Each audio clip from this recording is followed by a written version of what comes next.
Living a life in full is a conversation you always wanted to have with that person who gave an amazing TED Talk, or the author of one of your favorite books, or that inspirational Olympian you always wanted to know more about. It's graduate-level conversations with those making a difference in the world and in the lives of others. This show brings you new ideas and approaches so that you can live a life in full. I'm your host, Dr. Chris Stout, and I hope you enjoy this episode.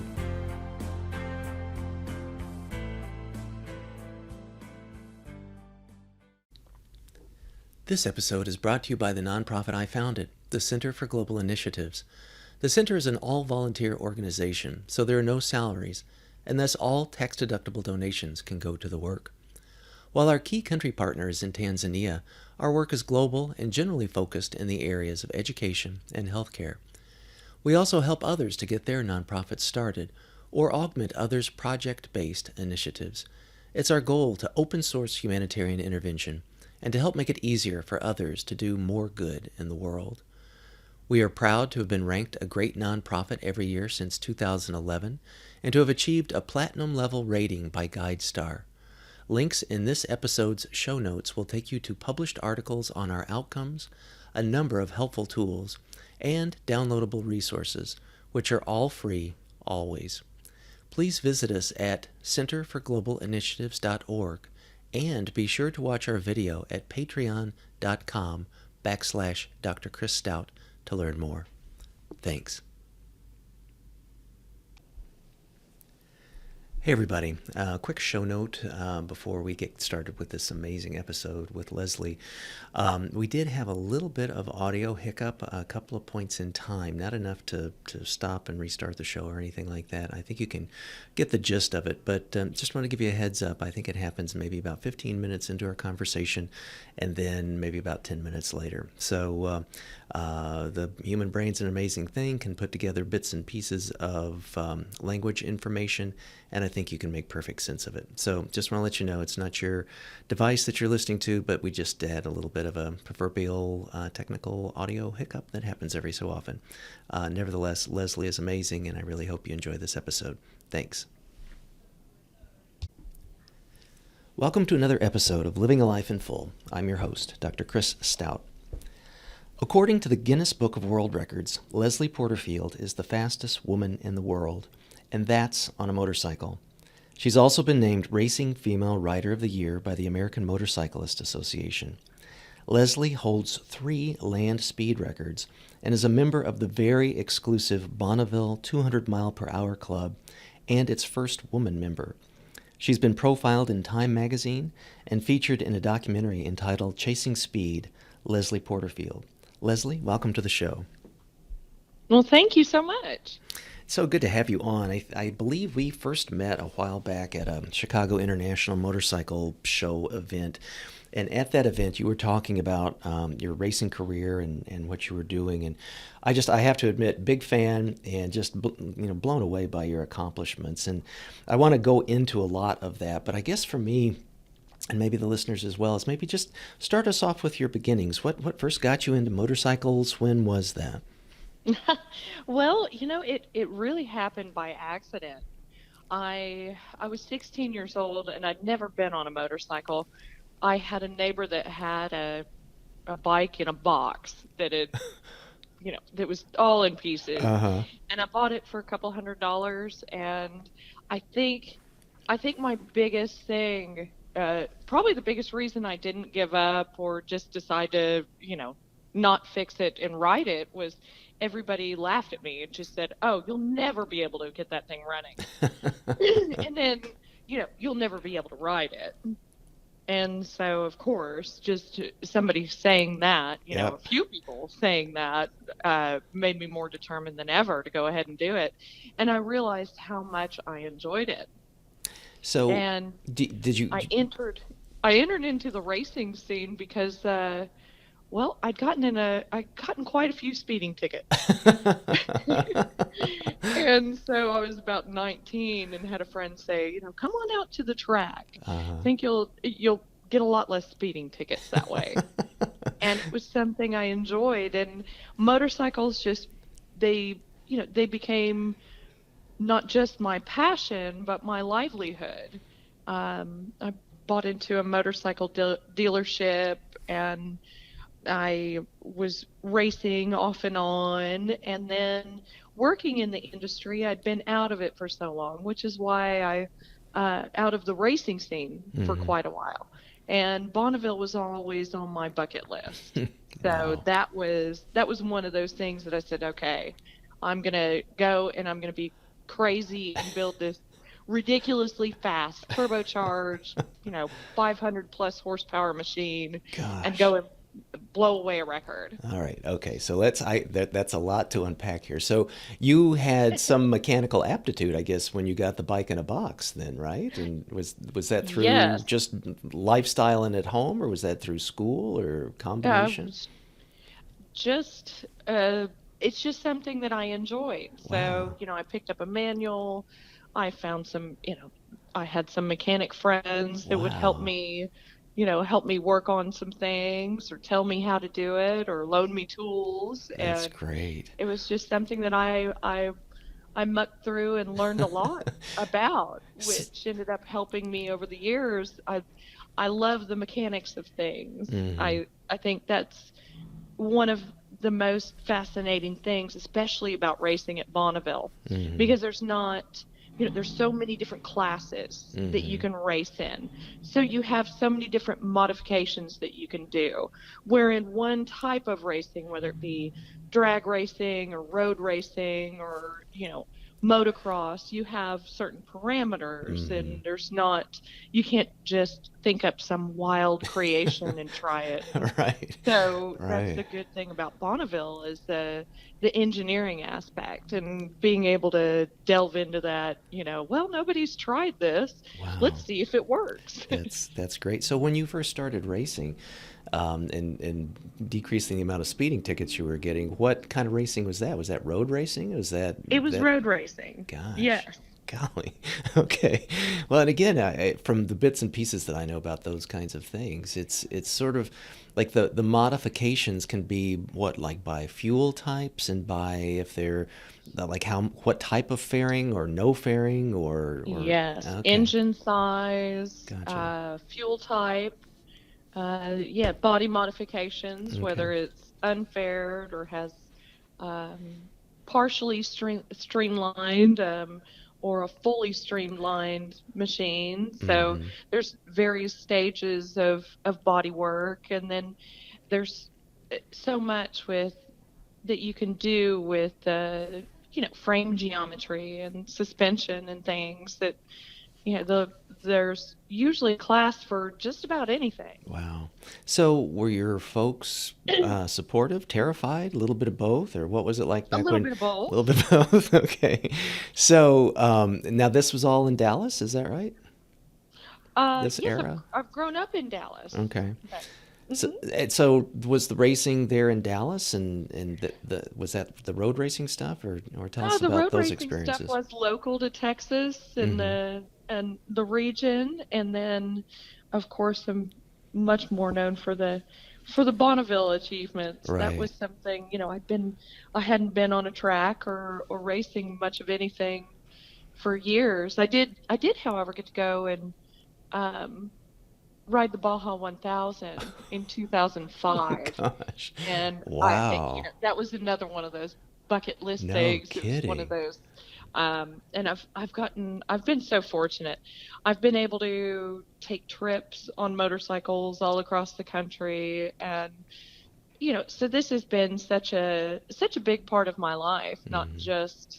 not just the dealership aspect and Right. working in the industry is being, being a motorcycle rider, racer, and working on them. Yeah, wow. So you also have this entrepreneurial spirit and involvement in these businesses as well too. So were you sponsored at some point? Like obviously you are sponsored, but how did you go about getting your first sponsors and what was that like?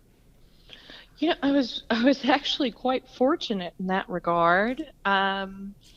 Going out to Bonneville, my first year at the Salt Flats was 2007, and so to build this bike and get it out there, it took over a year to kind of get it get it going and get it ready. Went out in the summer of 2007, to the Bonneville speed trials and the motorcycle speed trials. Hmm. And, well, I didn't have any sponsorship. This was just me and my my dog in the passenger seat and the bike in the back of my truck. Wow. And it was something I was excited about going and doing. Wow.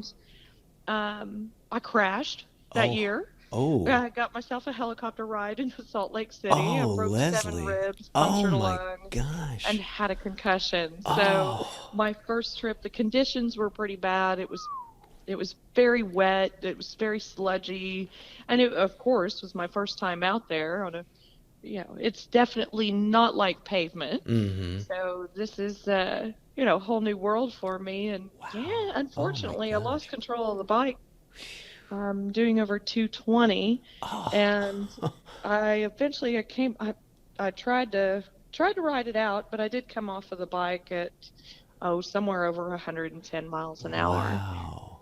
and What was it, like a that tank was no slapper, or fun. did you hit bad salt, or The who back knows? end, it was it was very sludgy. I had a really hard time with traction, Mm-hmm. which is a constant problem anyway, but Mm-hmm. especially in that year. And the back end got loose on me, and then yeah, I got a pretty good head shake, and then the back end Wow. came back around on me and just bit me off. Wow. So Oh my that was gosh. not fun. I decided that I really wanted to break records instead of bones. Better So, strategy. yeah, but Wow. I guess somehow, it did garner me a lot of attention. It Gosh. was not my intention to, be Wow. known as the girl who came out there and crashed on a big turbo bike. Gosh. But Wow. yeah, the following year is what really helped me with sponsorship. I came out there. Discovery Channel happened upon my pit setup. Uh-huh. I had one of my guys that was helping me, my electronics tuner. They came by and asked about the rider, and he said, "Oh, yeah, you'll have to wait. You have to wait just a minute till she comes back, because you'll really want her story." And they said, "Oh, Wow. a female rider." Her He was story. like, "Yeah, yeah, and she crashed last year, and this is her first time back on it." Gee. So they decided to follow me around with some cameras, and that got on Wow. Discovery Channel, Was that and the that, speed capital one? Speed capital of the world, Bonneville? Or was it yes, okay? Because yes, you've been in front of the camera quite a few times with your yes, I story have. and stuff. So, but this was the beginning of that, then, huh? Yes, this is the very first Wow. time out there, and it was Okay. purely by accident. Wow. No And pun intended. yes, exactly. And the great thing is, thankfully, I didn't crash again. I actually set my first record Wow. right there on camera, which was a really great accomplishment for me. Yeah. It was the Oh, first time a woman on a conventional motorcycle got into the 200-mile-an-hour club. So wow. I got this, I set this very first record with Discovery Channel filming me, and helicopters with cameras flying overhead. And, Wow. Oh, it was, what a feeling. Gosh. oh, it Oh, was, that's and it was awesome. such a rush. But I never really anticipated the fame part of it. Hmm. Most of my obscure racing and things has not been that big. Of course, I don't think I've ever gone for anything as big as I did at Bonneville. Hmm. So, What were you uh, riding? What kind of bike, and how was it set a up? turbocharged Suzuki Hayabusa, Oh, golly. inline four-cylinder bike, 1350 cc. And I actually, for the next event, which was like 2 weeks after the filming of the Discovery Channel event, I put in my larger engine, which is a 2000 cc, 2-liter class Phew. engine, and uh, set a record. And the great thing about Bonneville is a big test of uh, rider, and especially longevity Uh-huh. of engines and all your parts and pieces, because not only do you have to go fast, you have to hold your top speed for a mile, and then Wow. turn around and do it the other direction and hold your top speed for a mile. So it's the average of those two runs. Wow. And it's a lot to put a machine through, Well, I would think, especially at those speeds. So I yeah. actually, my 2 liter motor is a big, it's a big stroker motor that is unhappy being revved too much and getting real hot. Yeah. But I did, however, make it. My return run on a record, it was at my bike was sitting right at 240 miles an hour. I was reading on the GPS when it threw a Wow. rod through the cases. Oh my gosh. Oh, Yes. that's And I stayed tucked in, pulled in the clutch real fast, and hoped that it wouldn't lock up my back tire, which it didn't. It was like probably because I had so much momentum, it just yeah. shredded Yeah, stuff just yeah. as I left parts Wow. all over the course. Oh my But I did get gosh. my record, so I've never been quite so happy as throwing a rod through the cases as I have in that one, because Well, I was so thrilled to have my record. if you get that kind of result. Now, was that the record? I've tried to be as fine tuned with my research as your bikes are with their performance. So, was that 232.522? Yes, Okay, so I'm just gonna say that yeah, again for listeners in that's case the they missed that. 232. 232.522 average miles per hour at Bonneville, and that's all a person needs to get a Guinness title, huh? Just That's it. Piece of cake. throwing the rod's optional. So it must be so hot too. I mean, it's just sort of like you're in full leathers, you're on a bike that's probably 1,000 degrees hot, and yes, there's a little wind, but you're probably not feeling any of that. I mean, I would think that would be enough to make you kind of nauseous and dizzy and loopy and stuff. What's it like to take a bike to something like that and to hold it in those kinds of conditions? It is tough. Yeah. Um, it's wearing leathers out there all day when it's a very desert climate, and Mm-hmm. sometimes it gets brutally hot. Um, and you're in a ton of safety gear. Yeah.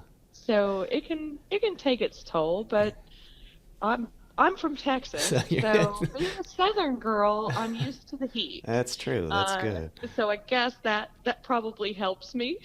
I Gosh. know I have friends from other countries and uh, from up north that come out there and are just in temperature shock. For Yeah. me, going to Bonneville in August is it's a heck of a lot cooler than Like Texas in winter in August. Texas. So, yeah.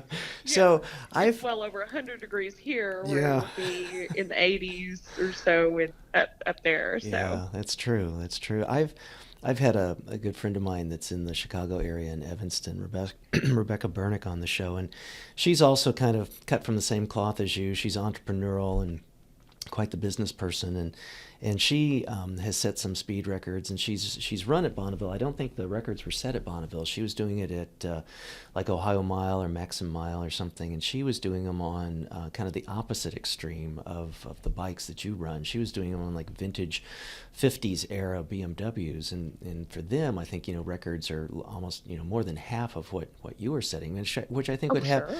enough of its own terror as well too, with sort of period vintage period correct types of suspensions, and the technology certainly was not the kinds of things that you're going to be running on a Hayabusa or something like that. So um Yes, but when you push the limits on anything, whether uh it's you're pushing something with a smaller engine and a vintage bike with mhm. less technology and suspension, brakes and electronics and all of that, and you're pushing it to its limits. That's the big rush about it. Yeah. It's such an interesting challenge to set landscape.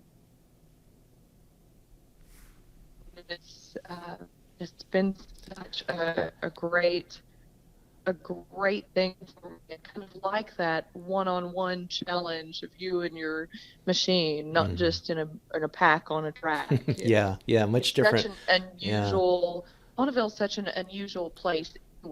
It just looks like a different planet with Yeah. it being so flat and stark white.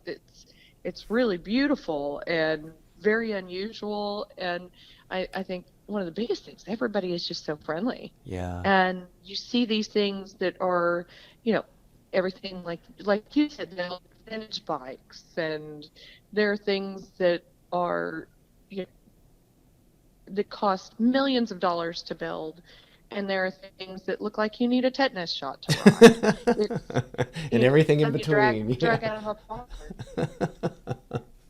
So, like at over 200, and I totally appreciate what you say, because I mean, it's just, the variations, they're there's the adrenaline, there's the mechanical, there's the physical, there's the psychological. From sort of like a perceptual, what is it like over 200? Very few people go over 200 miles an hour other than like in an airplane, which is, just obviously so different because you have no reference. But like on a bike, and I appreciate Bonneville, has, some man-made references to kind of just keep you to, in the proper areas. But do things slow down at that speed, or what was your experience of being over 200 miles an hour on two wheels on salt like? Things, it's a strange thing because of stationary objects, you're passing, uh, Oops, we're losing you. and stationary objects, trees and things like that. Mm-hmm. So it really, I was shocked at how, if everything goes, it really doesn't tell exactly what's um, just day not working on my dash, and I just, Oops. and when they came out with my times, I'm like, oh well, I did 240 miles an hour, Wow. but. And I had a pretty good idea it was fast, but I didn't know it was 240 until they announced it, that I had a Gosh. 240 average through the mile. Wow. So but when things go wrong at 100 miles an hour, it can get real ugly real fast. Mm-hmm. I mean, really at any speed. When things go right, it's a huge adrenaline rush once it's over. Looking at that. I think for me, I'm so focused. Mm-hmm. For me, when I take off at the starting line, I'm just focused on trying to do my job the best I can. Mm-hmm. Not think about anything else. Worry about my riding position and when to shift, and looking at my data and managing wheel spin, because this is before before they had traction control. Mm-hmm. So, or before they had it sorted out. And, so my job was pretty busy, but when I got the bike shut down and had that successful run, that's when that adrenaline would kick in, and Wow. it would just be this huge rush of, wow, that really happened. Yeah, that's for real. And now it's been documented, by helicopters and computers and everything else. What, with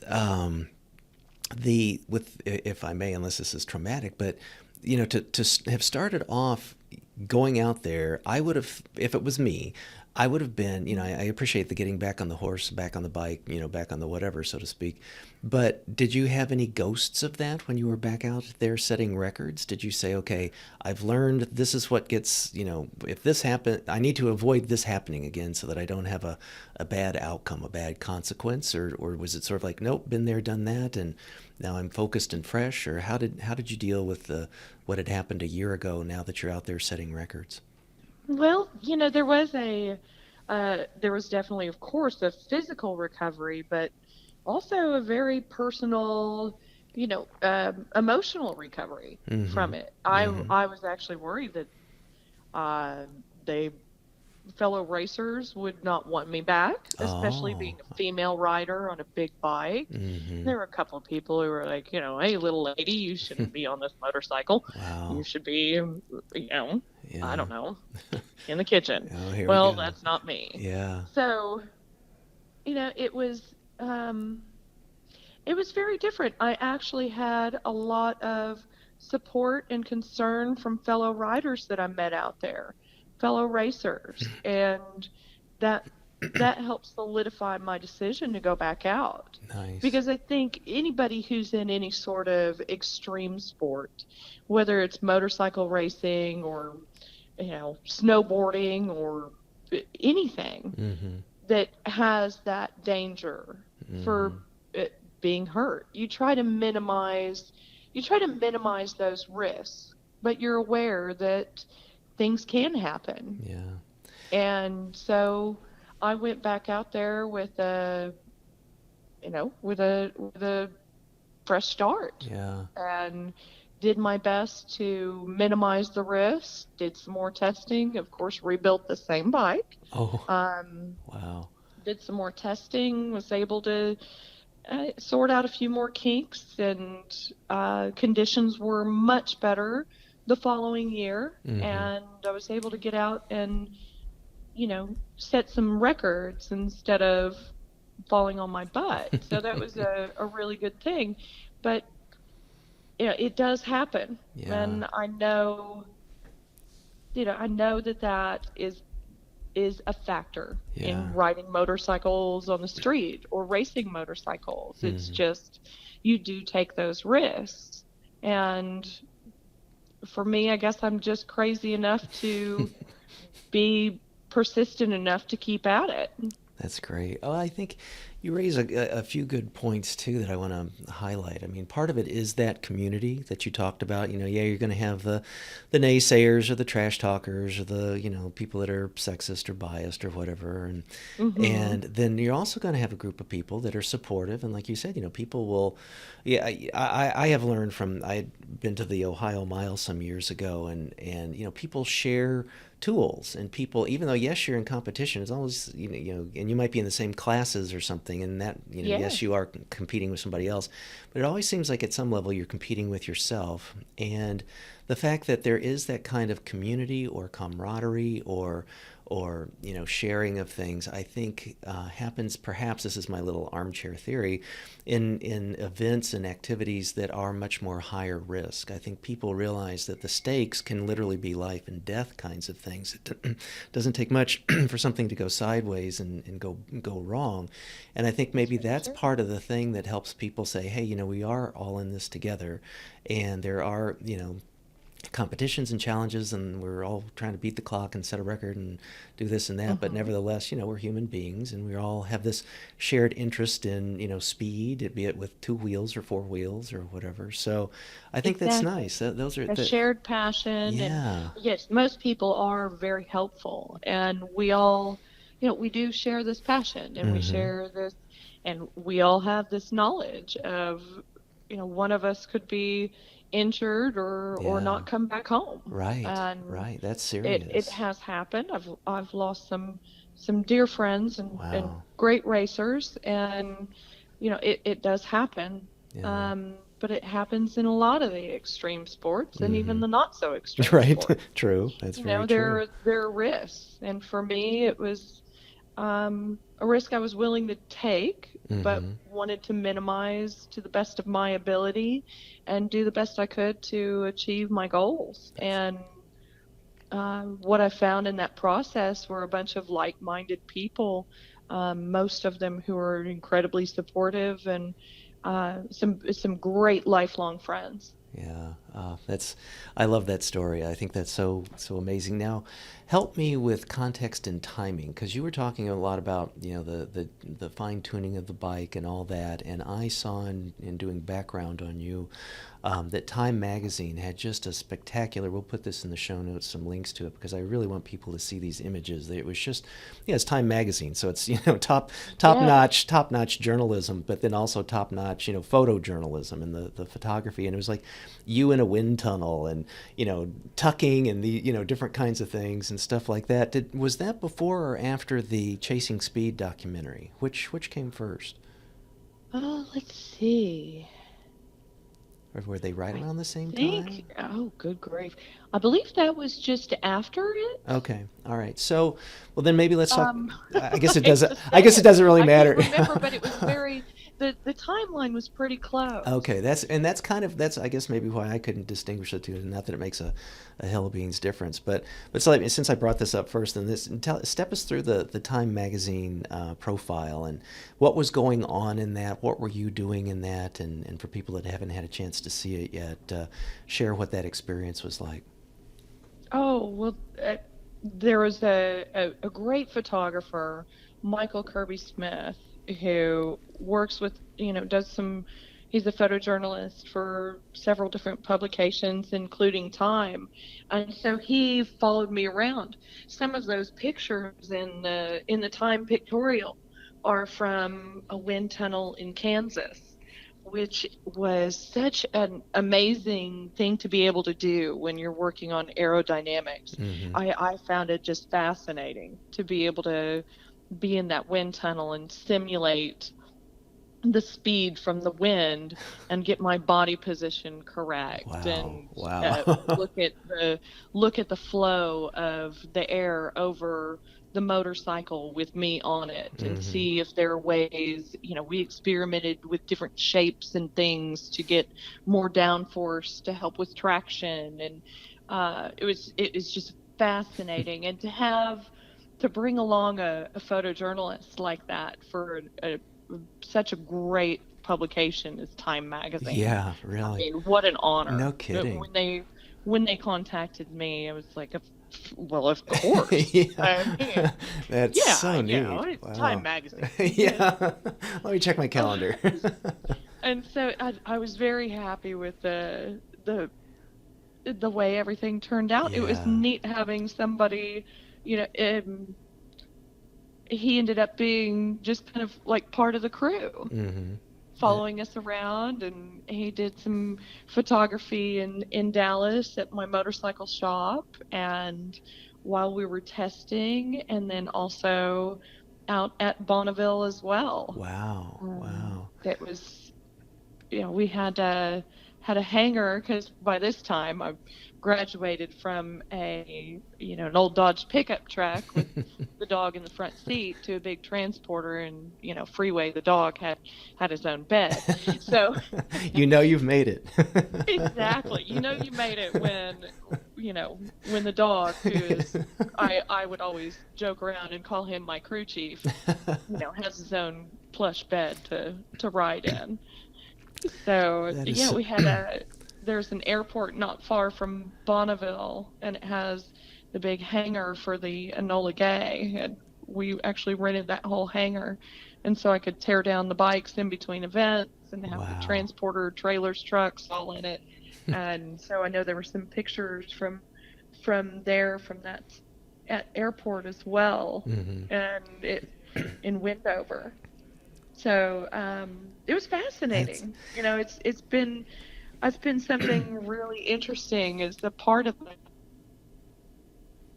photographers around and having cameras around. Yeah. And I never anticipated that, because it is a very personal journey. Mm-hmm. You are battling the clock, and it's high risk. And for me, it was a very personal journey to go to Bonneville. I was just a little bit stagnant, and I wanted another project, and I wanted to do something, and Bonneville was it, and it kind of brought me up. And just, you all get in those stages where you're a little burnout, Right. whatever. Mm-hmm. I was getting a little burnt out. Just Well, being able to go some limits and find that I'd kind of lost that passion, and it had become all work. Mm-hmm. And so, it really reignited that passion for motorcycles, and the sponsors just came kind of naturally. That's great. Because I ended up with kind of accidental press coverage and speaking to people and everything about my record setting and everything. The sponsors were pretty, it's definitely work getting sponsorship, especially for motorcycle racing. Right. But I was able to secure some great sponsors that were great to do projects with. I think it makes it, I mean, you kind of then become a de facto role model. I mean, for resilience, for, women's leadership, for, almost, and even with like the timepiece, like kind of demystifying what is Bonneville all about. Probably I would hope most people have heard of it, but they may not know a whole lot about it. They may not know the ins and outs of it and the kinds of risks that someone like you have faced and survived, and then just the whole science and the engineering aspects and all the things that go into having a bike that's going to perform and set a world record. That those things don't happen overnight or magically or quickly or automatically, I think is great. And to geek out on this for a second, don't you also, like, when you set a record or are suspected of setting a record, have to like go through like a tech teardown, and you have to Yeah. totally disassemble your bike, which would just be, to me, like the worst thing in the world. So is that right? You have to do that? Yes, you do. Oh my They measure gosh. your cylinders, make sure you have Oh, your correct displacement for your right. class, and Oh examine so much. gosh. So, yes, after you've, qualified for the record with one run and set the record with your return run, Mm-hmm. your machine goes straight to impound, and you get to tear it down. Golly. And Here's your reward. exactly. But I Wow. can't really complain because the salt's so corrosive. Everything that every Mm-hmm. time you run, you have to take everything apart anyway. That's really a good So point. I mean, half Yeah. the hardware has to just be thrown out. Wow. It's very tedious. There's so many things behind just going to Bonneville. You can't just pack up something, go out there, run it a few days, set a Right. record, and drive Right. home. Yeah. It's Next. So, and that was something that I had to learn, and a lot of it was learning through other people and being able to go and through trial and error too. It's like, right. oh well, I need to take this part next time Yeah. because it's incredibly corroded. Well, yeah, and like with Rebecca and her crew, I know people, they're like always kind of, she was running carburetors, so it's like tweak the jets and do this and that and change the mix, Uh-huh. and it's just constant, little tweaks and iterations, getting feedback from the rider to say, hey, we were really pulling great in second, and then kind of went kapooey at third or what have you. So did I Yes. see you have you been at the Ohio Mile back when it was the Ohio Mile? Have you run it? No, I haven't. Okay. Now, I All have run at the Texas Mile, and I'm in the okay. 200-mile-an-hour club there on my God, motorcycle. sheesh. Uh, What was it, last year or something? Some guy ran a Ford GT or something, almost, and I forget what he like set some astounding record. Obviously that's four wheels and a little different kind of yes. thing. But so how do you feel about tarmac versus salt? I think it's just a completely different world. Mm-hmm. Um, it is the tarmac is you're going from a dead stop and getting to your, fastest speed at the end of that mile, Mm-hmm. and then shutting down. So it does have its own risks, and but it is a different world than Bonneville. I've been very focused on Bonneville because that was my That's dream. the well, But I have that's the enjoyed the ultimate. fact that, tarmac gets a lot more traction. Mm. I have enjoyed going and running down at the mile events Mm-hmm. in Texas. It's definitely a unique challenge in and of itself. And is that East Coast Timing Association, or is that also, because that's different than Bonneville? There's all these. The East Coast Timing Association, um, yeah, it's a different sanctioning body Mm-hmm. for that. And you don't. Texas Mile has its own, and the East Coast has its It's on. own. It Okay. was, in control of the Maxim Mile and Right. Right. now Yeah. the Ohio Mile, I Mm-hmm. believe. So, And then. they do have different sanctioning bodies, and um, the SCTA, the Southern California. California Timing Association, it manages over Speed Week, which has cars and Okay. motorcycles. It's the home of the Bonneville 200 Mile per Hour Club, Okay. which I'm a proud member of, and As you first should female be. As motorcyclist, you should you be. know. And then there are the motorcycle only events, the motorcycle only event, which is just after Speed Week, and it is sanctioned by the FIM, which is basically the International Motorcycle Federation out of Switzerland. Oh. And that's setting that record there got me into the Guinness book, because it's a great sanctioned body. Okay. And I've had a top speed of 246.6 Wow. on my machine, and Gosh. I was always hoping to get that 250 mile an hour mark, but I hadn't achieved that yet, and it's been a little bit busy the past few years. Yeah, you've had your hands full. So. Yes, indeed. Wow. I did not know that. I'm glad you shared that. That did not pop up in my research. That's amazing. And was that on the 2-liter Haya, or what was that on? Yes. Yeah, okay. Yes. Gosh. On the So when you do, like, or when people do the tarmac events, so to speak, those rules don't require the breakdowns, do they, for records, or do they?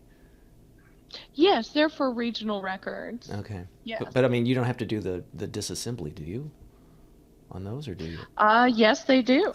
They do. There's no getting around They do that, scrutinize, huh? and Okay. they do have, they do check. Gotcha. All right. That's Yeah.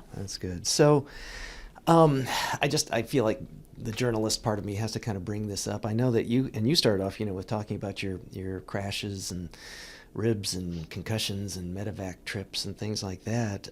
Is my research correct? Were you once tapped to race in the machine that Jessi Combs was killed in this last August?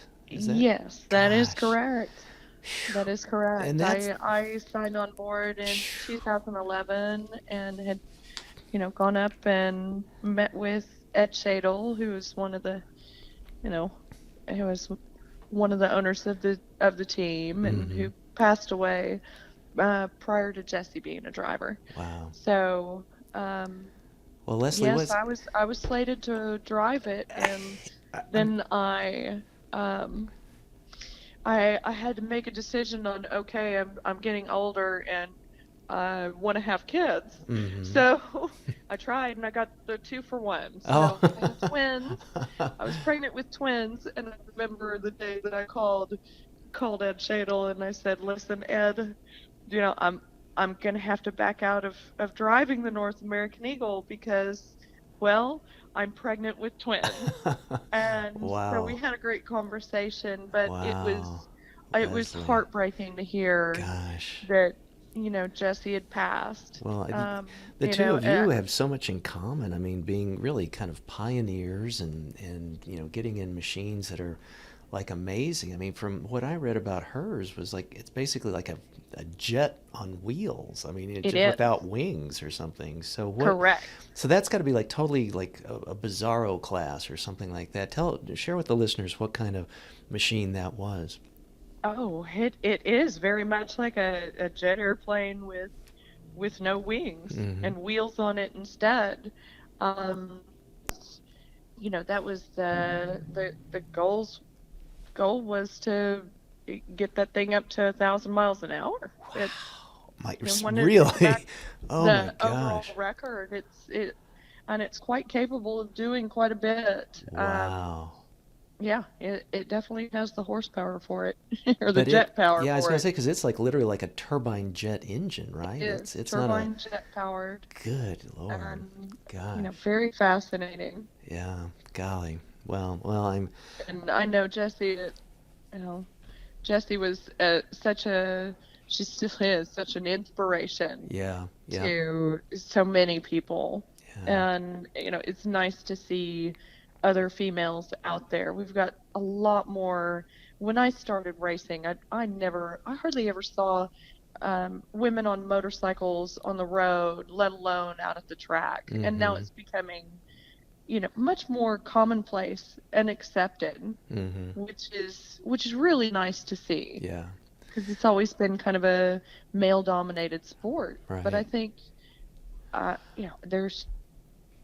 think it's great to have that acceptance of some really talented female racers. Yeah. And Jessi had a lot of talent, a lot of charisma, and was such an inspiration to so many, and so good for for sports in general. Yeah.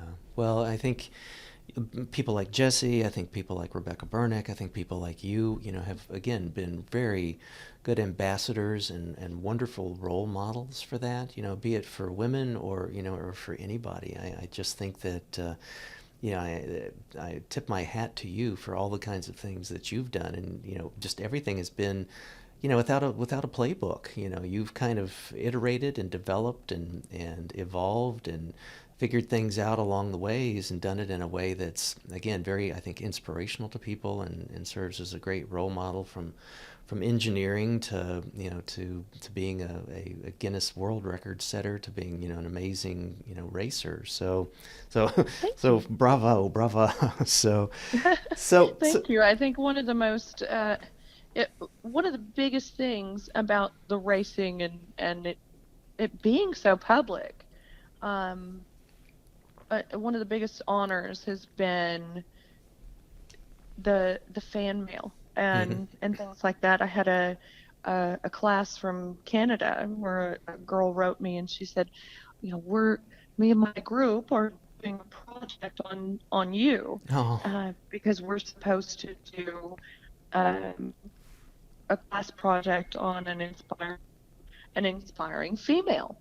And I think that's been such an incredible,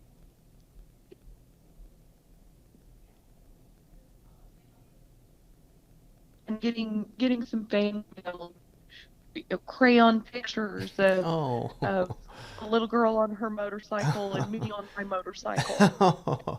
Oh, that's wonderful. Oh, that is, oh, see what I mean? That's great. That's good. That's It good. That is the biggest. S- Um,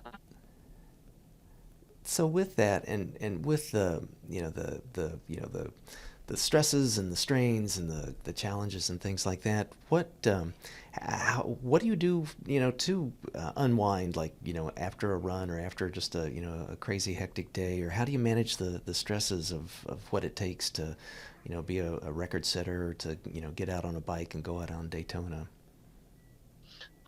or Bonneville, sorry, Bonneville. yeah, at Bonneville, boy, it's such an interesting way of racing, and there's so much camaraderie. You know, after an event, of course, you know, usually a 5 to 7 day long event Mm-hmm. of running your motorcycle, tuning your motorcycle, and just like a carburetor, the fuel injection, different altitudes and different Oh, jeez. fuels and everything else. It is constantly, you know, tuning, adjusting, everything, even during the race week. So, you know, afterwards, that's when I take a little time to myself Good. and, you know, enjoy, rest up, eat right, get some sleep, you Mm-hmm. know, especially after I haul everything home, get everything cleaned up. And, you know, it's an important balance. I think everything in life is Yeah, about balance. that's You know, I good. like to go out and work my butt off and go really crazy fast, but I also like to, you know, go and uh, take my dogs to the lake Mm-hmm. or, you know, relax for a while. I think it's important to have all of that. Right.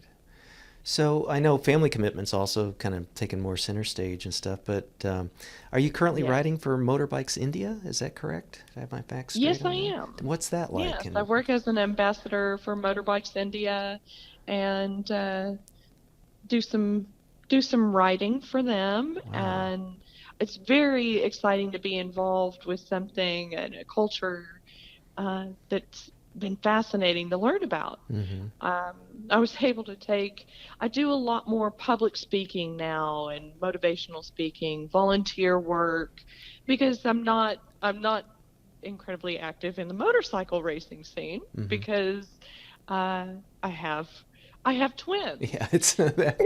So, and you know, I've spoken about minimizing those risks, and Yeah. the risks that I was once willing to take, Right. I'm really not willing to take anymore. Good. No matter how Yeah. much I minimize it, I have to now 7-year-olds that are very, very dependent on me. Of So, course. but I'm able to still stay active, and I'm able to, I still do ride. I love Uh-huh. motorcycles, so always be a big part of my life. Uh-huh. And to be able to do some volunteer work and, speaking, working with kids, especially like Stand Up for Kids, which works with homeless children, and Racers Who Care, which works with underprivileged children. Those things are so important to me. And then um, having this commitment with Motorbikes India, I I was able to take my kids and take them to India Oh, for a week. wow, how fun. Wow. Yes, Oh, yes. So, oh. they went to school and said, "Oh, yeah, we went to India." And their teacher goes, "No, you mean Indiana?" And she goes, "No, I mean No. India." Just, my daughter came home and said, "My teacher said it was pronounced Indiana." And I said, "No, honey, this is when they were in kindergarten. I guess not every 5-year-old gets to Goes to go India very young. goes to India." Of course, Oh, traveling on a 23-hour flight ooh, with with two twins. 5-year-olds, and also my son is autistic. Oh, golly. So, Oh, two 5-year-olds, one gosh. being autistic and quite hyperactive, and Oh, yeah, you. that I gotta admit, I think I'm more proud of surviving that with I my was gonna sanity say, than going 246 miles an hour, because you're quite the that was a endurance challenge. athlete in all sorts of areas. So that's very impressive. So Yeah, I pushed the limits. that's great. That is very good. That is very good. So with all these kinds of things, with entrepreneurship, with world record setting, with racing, with building, with designing and engineering, with being a parent of twins, um, do are there things that, and you talked about like self-care and stuff like that with managing stress, but are there things that, any tips you might have for our listeners about, time management or setting priorities or anything like that that they can try out for themselves that you found successful? Oh, I think, there's just so much. Managing expectations. I mean, especially as a parent, it was bad enough as a racer for me to put the pressure on myself to be Hmm. the best. But as a parent, trying to be super mom Hmm. and get everything done every day, every moment, have everything look perfect. Uh, it's That's something that I have struggled with for years and struggle with now, and have to constantly remind myself Hmm. that, I have to have my needs met, Right. and my responsibilities met. And so what if my floor is a little messy, or maybe I didn't get something done on time, Uh-huh. or I may look like a train wreck in my sweats going to run around and get things done. Uh-huh. But trying to be perfect has always been, uh, I've set unrealistic expectations for myself, Hmm. and I've done some pretty unreal things, Yeah, yeah, but I had to find those limitations, yeah. and I had to realize that, okay, I'm driving myself crazy trying to keep everything, everything going. So many balls in the air. I can be the best at everything and do it all Yeah. and all the time. And I've had to realize that I can't. Yeah. Time management is very important, and part of that is also taking care of myself, taking care of my sanity, That's good. and making sure, my two little ones are growing up to be good, well-adjusted kids. Yeah. I think that's very insightful. I think it's one of those things where, kind of setting those kinds of priorities, having good perspectives, and you certainly have some laurels that show that, when things do need to have that level of perfection, to stay alive on a bike at 200 and God knows how many miles an hour kind of a thing, Exactly. is mission critical. But then also that doesn't necessarily mean that's how a person runs their life as a business person, as a parent, or what have you. So I think you're spot on. That's very good advice. Yeah, it was a big transition for me going from, motorcycle racer and retail business owner to, I sold off my business in 2015. Uh-huh. And for the major reason of I'm a very hands-on mom, Mm-hmm. and my priority is raising my kids. That's great. And so that has been a big transition for me, going Mm-hmm. from, a gung-ho racer and businesswoman in that type of business to being a mom of twins. Mm-hmm. So, no, I think all those priorities and needs, they change, Yeah. and I'm thrilled with being a mom. And it's funny how so many people say, don't you miss all the travel you used to do and all the racing you got to do? And I don't. I've had such a great time, and I don't think it's not like that part of my life is over. It's Right. just Right. changed. Yeah. And for me to be a mother, I'm just extremely grateful and blessed. I, Yeah. I love being a mother, Yeah. and it's nice being able to balance it all. Um, Well. I know that I'm not Superwoman. But if I'm at work 12 hours a day, I'm missing out on parenting my kids. Yeah. And so it's been very humbling.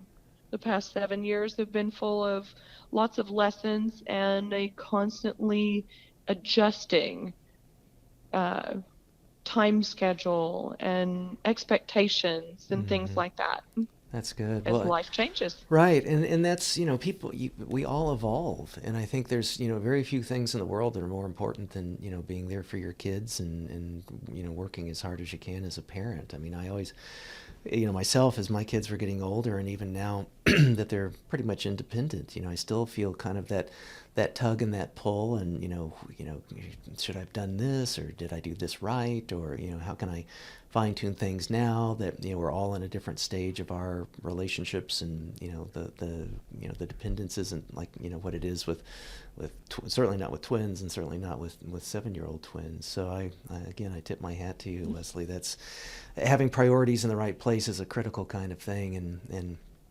I know that oftentimes that's not an easy thing for some people, and sadly not enough people take that kind of perspective that you have. So that's fantastic.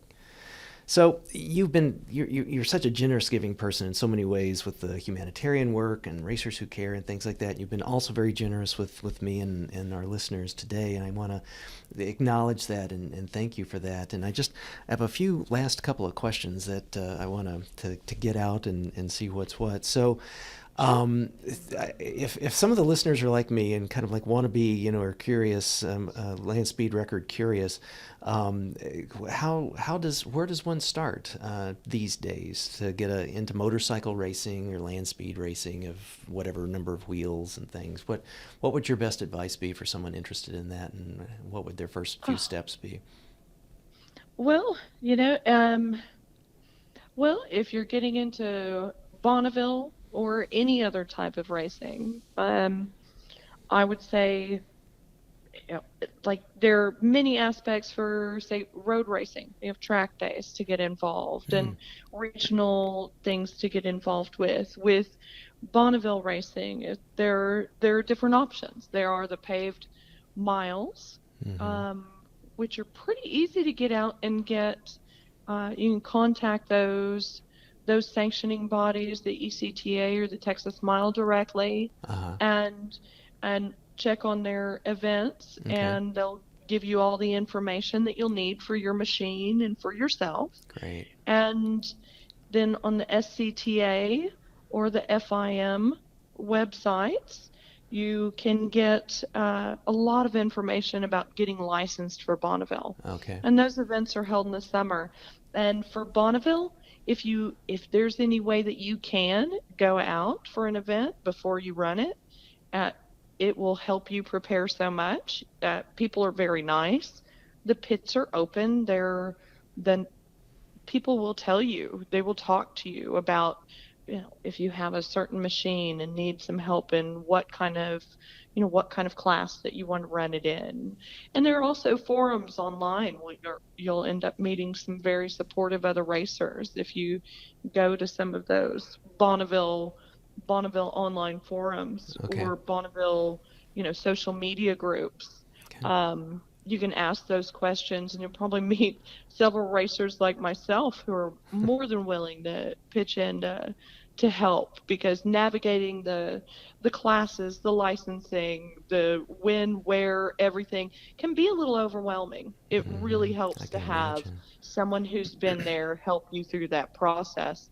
And that's one of the best things about Bonneville, is all those, that great grassroots community. That's great. Good. Well, we will do our research and get all those links to those websites and whatnot put into the show notes. Thank you. And again, thank you for being on the show. For folks that want to learn more about you and connect with you, what are some good ways to, again, we'll have a lot of the show notes for the Time Magazine and the documentaries and the Discovery Channel show and things like that. But what are some good ways for people to learn more about you, the things you're involved with, perhaps to reach out? What would be good ways to do that? Well, I do have social media avenues. Leslie Porterfield Racing on Facebook, and Salty Speed Queen on Instagram. Ooh, good handle. Good handle. Yeah, so I've got a few things like that. Okay. Also, I write for Motorbikes India, so I have some things through there, but pretty easy to find online. And I welcome any messages or anything if somebody wants to get involved in racing. That is great. Well, good. Well, I'll probably be hitting you up.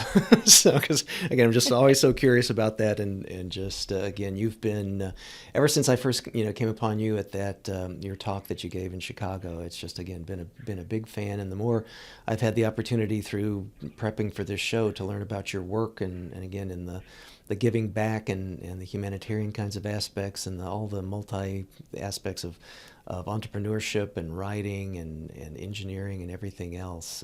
You're just an amazing role model, and just again, I appreciate you taking the time out today to share your story with our audience, and look forward to keeping in touch, Leslie.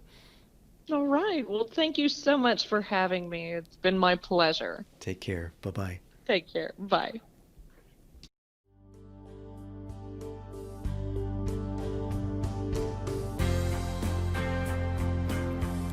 Living a Life in Full is a production of Stout Media, a subsidiary of Gordian Knot, LLC. Assistant producer, Gracie Wong. Music, Dan O'Brien. Executive producer and host, Dr. Chris Stout. To learn more, stop by our website at Life in Full for show notes. And please recommend us to your friends and subscribe on your favorite platform. And as for the obligatory disclaimer, this podcast is for general information uses only and does not constitute the practice of psychology, medicine, nutrition, or other professional healthcare services, including the giving of medical or psychological advice. No doctor-patient relationship is formed. Lastly, and perhaps most importantly, I take conflicts of interest seriously. For all of my disclosures as well as show notes, please see livingalifeinfull.org/podcast and my LinkedIn profile. Thanks, and until next time.